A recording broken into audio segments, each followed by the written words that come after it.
I'm Mike. I was born here in Houston, Texas. Well, in the background here we have my son Lewis. My wife is Floor, and we have two kids right now, and she's pregnant with our third child, which is due in April. Lewis is 4 years old, and he's a really sharp kid. I mean, he's bilingual, so he knows both Spanish and English, and he's at that stage right now where he's just very inquisitive.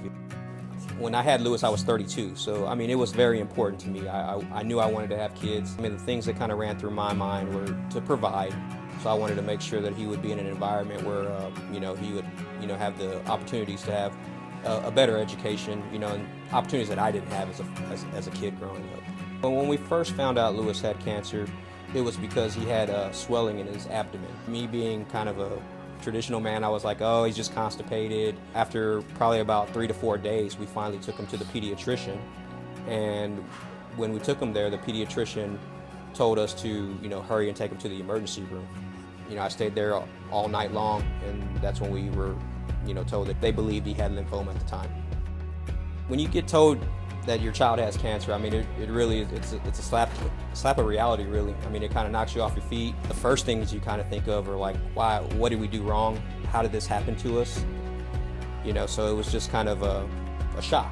Lewis's treatment, it began with the surgery because they had to do a biopsy. And when they initially did the biopsy to get a sample of the tumor growths that were in his abdomen, they ended up having to take 10 centimeters of his small intestine out because the tumors were wrapped all around. And from there, he did 6 treatments of chemo. What helped me get through things during that period was just religion, prayer, just constantly, praying, keeping a positive mind frame. The things I wish for my son, I just want him to be happy. I think at the end of the day, no matter what my son is, no matter who he becomes, I just want him to live a long, happy life. Whether that's as a single man, a married man with kids, whatever his heart desire is, the things that he wants, those are the things I want for him. If I could tell a family that's going through something similar, probably the number one thing is to have faith. In my mind, things happen for a reason, and God doesn't give you anything that that you can't handle.